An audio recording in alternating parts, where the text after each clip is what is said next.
Hai guys, bertemu kembali di El Nino Journey. Jadi mungkin teman-teman bertanya ya. Saya lihat di video-video yang sebelumnya di klausul 5 atau di pendahuluan dipanggilnya Nino ya. Jadi teman-teman nanti bisa lihat siapa saya, itu ada di atas ya, bisa akses ke sana. Jadi nama saya Reno. Saya praktisi K3 dan juga di Enviro, dan juga sekarang sedang menyelami terkait dengan 50.001 atau yang terkait dengan energi. Saya mempunyai pengalaman di sana. Ya, jadi you can call me Reno, right? Kita bisa belajar bareng. Oke, of course. Jadi semua yang nanti ada di video saya terkait dengan K3 pastinya akan mendapatkan materi secara free. Dan kalau kalian butuh konsultasi ataupun butuh form-form yang terkait dengan K3 ini, atau terkait dengan ISO 45001 ini, atau nanti kita akan membahas ISO lainnya, ada 14.000, ada 50.001, kita akan kupas tuntas nanti. Nah, untuk sekarang kita lanjutkan ke klausul 6. Let's go. Baik teman-teman, dari praktisi safety, baik yang masih pemula ataupun yang sudah expert, sekarang kita lanjut ke klausul 6. Tapi sebelumnya jangan lupa untuk klik subscribe, komen, dan juga share video ini, sehingga saya semangat untuk memberikan materi-materi yang terkait dengan HSE atau K3L ataupun nanti terkait dengan energi. Ya, baik, di klausul 6 ini itu adalah perencanaan, atau bahasa Inggrisnya adalah planning, ya. Jadi ini penting sekali karena dalam step di 45.001 sama kita menggunakan step PDCA atau plan, do, check, action. Oke ya. Plan, do, check, action. Ingat, plan, do, check, action. Bukan plan, do, cancel again. Ya, enggak ya, seperti itu ya. Itu juga. Oke. Nah, ada apa di klausul 6? Nah, di titik 6.1 ya, itu ada tindakan penanganan resiko dan peluang. Nah, ya. Jadi atau kalau di bahasa Inggrisnya adalah risk and opportunity. Ya, paham ya teman-teman ya? Dan di 6.2 adalah tujuan K3 dan perencanaan untuk mencapainya. Nah, di 6.2 ini kalau dulu disebutnya dengan objective, target, and program. Nah, kita sebut itu saja ya, OTP ya. Kita ke klausul 6.1.1. Tindakan penanganan risiko dan peluang umum. Jadi di sini risk and opportunity. Jadi organisasi atau perusahaan di sini ya harus mempertimbangkan isu-isu dalam konteks organisasi.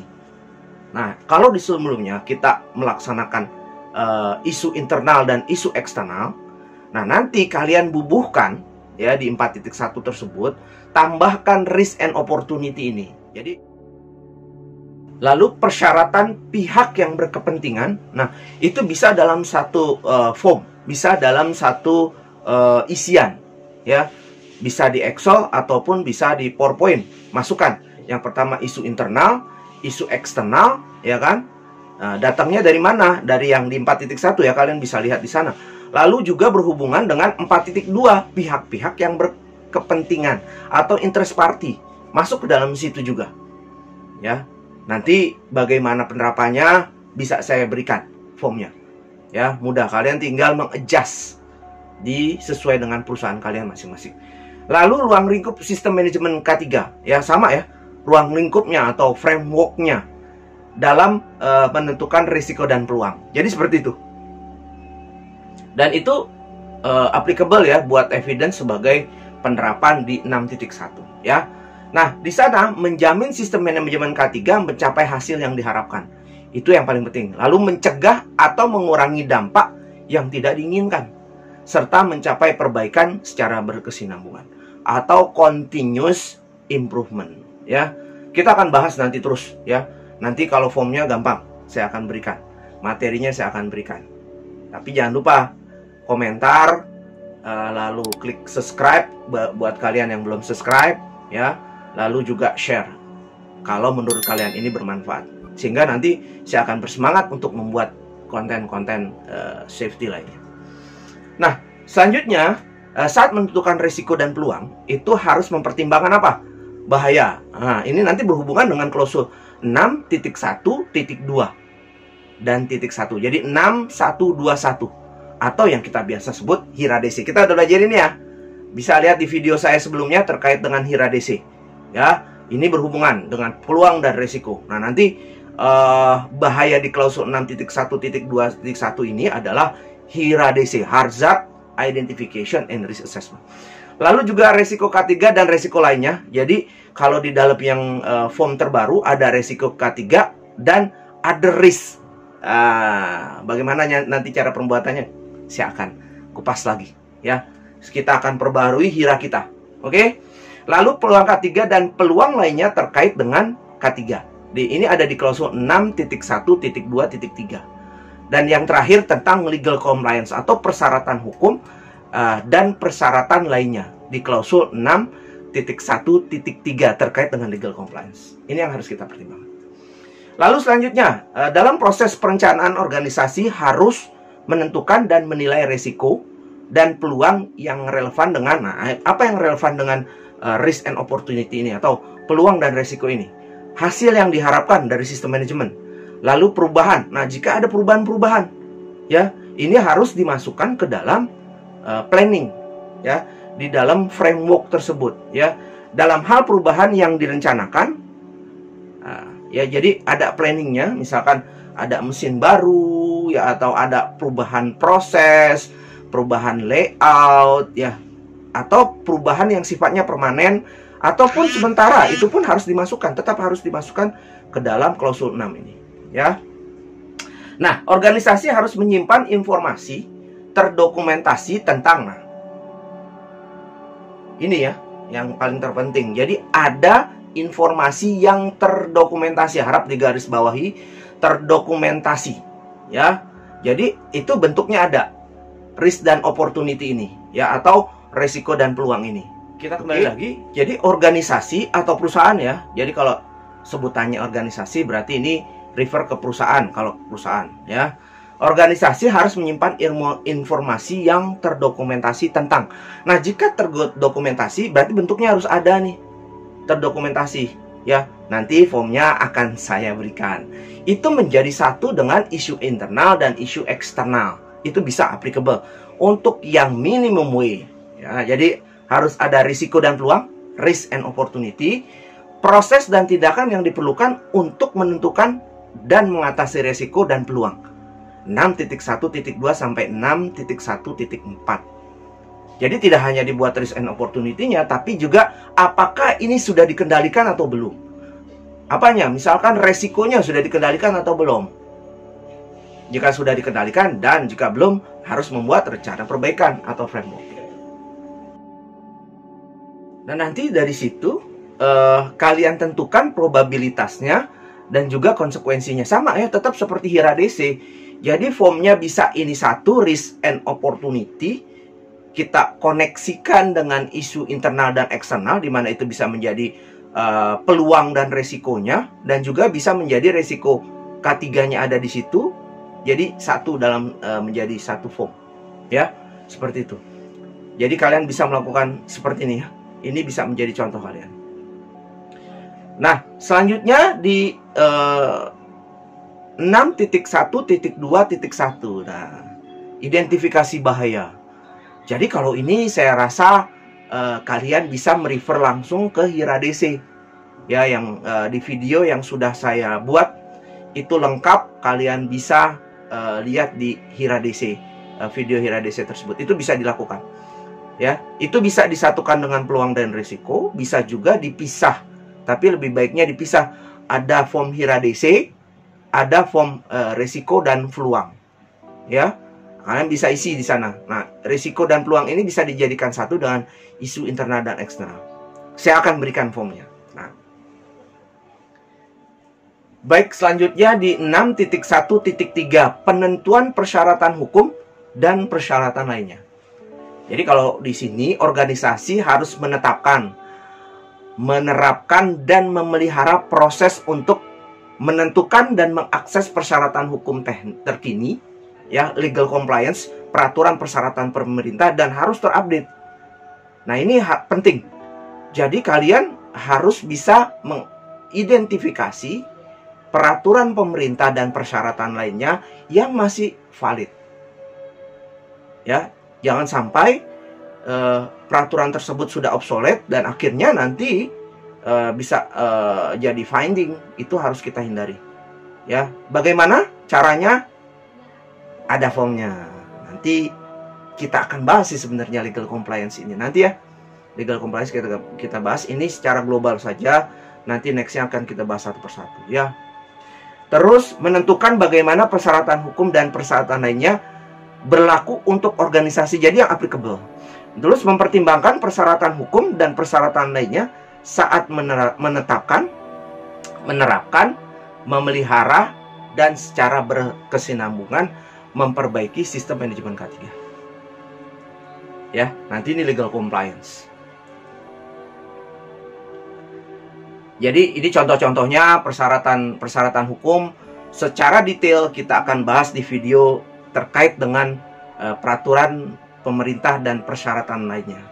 Ya, contohnya ada undang-undang, pastinya ada keputusan dan arahan, ada perintah yang dikeluarkan oleh regulator, ada izin, ya, lalu ada keputusan administratif, perjanjian konvensi dan protokol, perjanjian tawar-menawar secara kolektif, lalu ada Permenaker, lalu ada Permenkes, lalu ada Permen LH, dan ada peraturan Menteri ISDM, itu termasuk ya. Oke, selanjutnya di 6.1.4 perencanaan tindakan. Organisasi harus merencanakan tindakan untuk mengatasi risiko dan peluang di 6.1.2 dan 61.2.3. Menangani persyaratan hukum, itu masuk ke dalam 6.1.3 di legal compliance. Mempersiapkan dan menanggapi situasi darurat, emergency response and preparedness, atau tim kesiapsiagaan dan tanggap darurat. Nah, ini pun nanti akan kita buatkan videonya satu persatu terkait bagaimana cara penerapannya secara komprehensif. Baik. Lalu bagaimana mengintegrasikan dan menerapkan tindakan ke dalam proses SMK 3 dan proses bisnis lainnya. Jadi ini tidak bisa berdiri sendiri. Harus bisa diintegrasikan dengan quality management system dan juga proses bisnis lainnya, purchasing, financial, sales, dan juga function-function lainnya, ya. Mengevaluasi keefektifan dari tindakan itu. Jadi nanti ada tools-nya untuk mengevaluasi. Baik, selanjutnya adalah di tujuan K3. Ya, di 6.2.1. Kalau kita sebutannya kita masih pakai yang lama nggak apa-apa ya. Maksudnya ini bisa dilakukan terkini, tapi intinya kita harus melaksanakan tujuan K3. Kalau di safety itu namanya objektif. Kalau kita lakukan integrasi dengan enviro, itu namanya adalah target. Nah, sehingga kita sebutnya objektif, target, and program, atau sasaran K3, gitu ya, objektifnya. Jadi dari tujuan K3 harus konsisten dengan kebijakan, ya. Nanti ada kalian bisa lihat di klausul 5 terkait dengan kebijakan HSE, dan itu bisa diintegrasikan, dapat diukur atau di measures.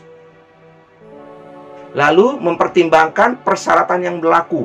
Artinya kita balik lagi nih ke 6.3 legal compliance, juga terintegrasi dengan penilaian risiko dan peluang di 6.1.2.2, dan harus dimonitor. Nah, kita sudah melakukan plan, kita sudah lakukan do di sasaran K3 dan objektifnya, dan harus dimonitor, dicek, ya. Nah, setelah sudah yakin bahwa kita dicek dan lakukan action, ini harus dikomunikasikan ke seluruh karyawan, disosialisasikan dengan cara apa? Ada safety toolbox meeting, ada weekly safety meeting, misalkan ada management meeting, kita sampaikan di meeting-meeting tersebut, di briefing-briefing tersebut, ini loh sasaran K3, itu harus disosialisasikan. Atau dalam Yokoteng, ya, dalam perusahaan Jepang biasanya kita yokoten. Disosialisasikan dan juga dilakukan sharing ke departemen lainnya. Semua departemen harus mendapatkan ini, harus bisa mendapatkan ini. Dan diperbarui. Ya, jadi nggak bisa nih dalam 1 tahun, 2 tahun itu sama sasarannya, enggak. Annually, minimum annually. Ya, yang harus kita buat sasaran K3-nya. Baik, jadi ini adalah contoh tujuan K3. Ya, contohnya yang pertama, nihil kecelakaan kerja. Ini adalah essence-nya, kawan. Teman-teman, ini essence-nya. Jadi nggak bisa kita ada toleransi, misalkan 1,5% dari hasil kecelakaan yang terdahulu, tidak bisa. Siapa yang mau ada kecelakaan? Zero accident. Itu yang bisa kita lakukan. Nah, tinggal bagaimana framework-nya untuk mencapai nihil kecelakaan kerja ini. Jadi 0, harus kecelakaan kerja 0. Nah, nanti apakah 0-nya nanti kita definisikan kembali, misalkan 0 kecelakaan ini yang terkait dengan LTI, lost time injury. Lalu nanti ada rate-nya ketika kita misalkan recordable, artinya ada kecelakaan yang ringan, ya, ada kecelakaan yang sifatnya P3K, kalian definisikan. Atau sudah Pak, saya maunya langsung kecelakaannya 0 atau 0. Nah, enggak. Itu lebih baik, ya, seperti itu. Contohnya lagi dalam company wise, sasaran ini misalkan kita peraturan pemerintah atau legal compliance yang sudah kita identifikasikan, sudah kita evaluasi. Nah, ini meet-nya, hasil evaluasinya, targetnya adalah 80%. Artinya 80% sudah diaplikasikan dan sudah dilakukan, sudah dilaksanakan lengkap dengan evidence-nya. Lalu apalagi contohnya, misalkan kalau di K3, kalau tadi terkait dengan masalah safety, kalau bagaimana dengan health-nya misalkan? Oh, kalian punya MCU, ya, atau medical check-up, bahwa medical check-up, melaksanakan medical check-up. Kapan frekuensinya? Selama 1 tahun sekali. Ya, atau kalian punya klinik internal atau ruang P3K lah, ya. Berapa banyak top 10 disease atau top 10 penyakit yang teridentifikasi selama kunjungan ke klinik kita, ya, klinik internal di perusahaan, ya. Apalagi misalkan safety issue, ya, improvementnya 90% harus sudah close, ya. Lalu pelaksanaan internal auditor, misalkan ISO 45001, itu bisa menjadi sasaran K3. Dan itu harus smart. Harus smart. Yang pertama, S. Itu adalah spesifik. Jadi target yang kita buat harus spesifik. Yang kedua adalah measurable. Artinya target yang kita lakukan itu terukur. Terus achievable. Ya, yang target yang kita buat atau sasaran yang kita buat harus tercapai. Sehingga bisa kita lakukan. Jangan sampai berangan-angan. Terus yang R adalah reasonable, masuk akal, jangan terlalu tinggi. Ya, dan yang terakhir adalah time bounded, artinya ada waktu yang kita capai, ada due date yang kita berikan, ada actual date yang nanti bisa kita definisikan. Begitu ya, teman-teman. Untuk klausul 6 ini kita sudah selesai. Ya, jika ada pertanyaan, silakan drop di kolom komentar. Dan jika kalian ingin formnya, kalian ingin materi ini, drop komen, tinggalkan email, ya, kita akan bagikan untuk materi ini. Oke, kawan, sampai di sini dulu. Kita akan ke klausul selanjutnya, klausul 7. Sampai jumpa di video berikutnya. Salam safety.